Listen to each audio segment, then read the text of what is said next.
Good evening, ladies and gentlemen. I am the Marginal Non-hermit, and I have a little article that I would like to discuss with you. I won't be reading the whole thing, but I will be talking a little bit about what it contains and why I think it's valuable. The article in question is published in The New Criterion, and it's called Leninthink by Gary Saul Morson, on the pernicious legacy of Vladimir Lenin. And it's basically, it does a few things. The first thing that it does that's really good is it goes over and describes a lot of the most horrible things that Lenin wrote and said and did while he was alive. And it also talks about the reason behind, or perhaps the philosophical underpinnings of how he thought and how he perceived himself vis-a-vis his opponents. It's not a very long article. It took me, I don't know, maybe 10 minutes to read. And I won't be reading it in its entirety. I'll just kind of be going over some of the most salient points. But you'll see the link in the description, and I hope you will all take a look at this very interesting article. So, here is the article, Leninthink by Gary Saul Morson. And I'm just going to kind of, highlight a couple of important things. Here's a fellow traveler describing Lenin. He, in general, loved people, but his love looked far ahead through the mists of hatred, whatever that means. Sounds like apologetics to me. But so Lenin had basically the position of a pseudo deity in early Soviet Russia, and he did this by creating such terror in opposing him that he basically was always right by definition of his own definition. There's a lot of interesting stuff in here, like this about NKVD interrogators who often committed suicide since they had no illusions about what arrest entailed, because they themselves were torturers and humiliators of prisoners and prisoners' colleagues, friends, and families. Here's a little diatribe on the notion of whom, which was an important part of Lenin's thought. The idea is all interactions are zero-sum. So the question, of course, is who dominates whom, who does what to whom, who annihilates whom. Of course, as the author notes, in basic economics, one of the basic ideas of economics is that exchange, voluntary exchange, is not a zero-sum issue in the absence of coercion. That is, people on both sides of this transaction benefit, otherwise they wouldn't voluntarily do it. And of course, Lenin thought that all transactions were exploitative, which was, of course, a very even more twisted than Marx, might be the way to put it. Talks about how negotiation with a Leninist works, and there's a lot here about his way of thought. Some very choice details.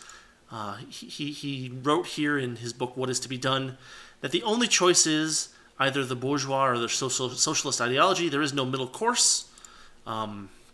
Of course, the fascists would disagree with him, but in practice, the fascists and the Soviet communists weren't really that much different. Right? In Soviet communism, the government seized businesses. In fascism, government controlled businesses while leaving de facto ownership of titles to individuals or firms. Like I said, it's a fairly long article. There's a lot of discussion here about Lenin talking about mercilessness as a political tactic, and there's a lot of really good examples of Lenin treating his opponents not only as morally wrong, but as non-human, basically. And this is, of course, a very well-known tactic by totalitarians of all stripes to dehumanize the opposition. There's a little side discussion here about the Abbey of Theleme, which is interesting. Talks about an abbey where the idea is do as you wish. And in Leninistic thought, it's not just do as you wish, but do as you wish or else, in the sense that everything that is not prohibited is mandatory. Lenin speak, kind of a very... So Lenin speak, you might think this is a section on like what you would consider newspeak from an Orwellian perspective, but it's actually much more insidious than even that. So I highly recommend reading this section of the article. I'm not going to go through quoting it, but we'll just kind of go through here. It talks about partiness and how being a party in a one-party system is already a self-contradiction, but also what it means to be in the party of a Leninist situation. There's a lot here about Lenin's thinking and the way that he reacted and acted in the face of various oppositions and questionings. And a lot of it is applicable to totalitarians of all stripes, honestly. When you have someone who demands that you believe exactly how he believes, this Leninist kind of strategy is very effective because it leaves no possibility for argument. And if you've ever argued with someone who argues in bad faith or argues from absurd ideas or absurd, not ideas necessarily, but absurd positions where any disagreement with their position is necessarily morally evil, then you've dealt with someone who kind of thinks a little bit like Lenin in one way or another. In any case, this is a really interesting article. It doesn't really directly touch on anything current, but it gives a lot of food for thought for people who are thinking about how totalitarians are acting these days, and hopefully it gives us some ideas on how to counter what they put forward.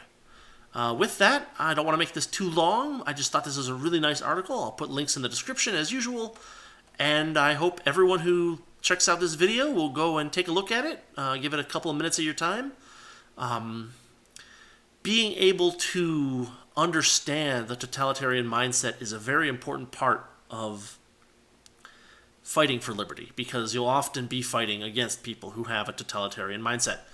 And I think this is a really good little article introduction, if you will. If you want to learn more about Lenin's thinking and writing, then, well, I'm assuming it's all public domain at this point, so that would be a job for the Gutenberg Project.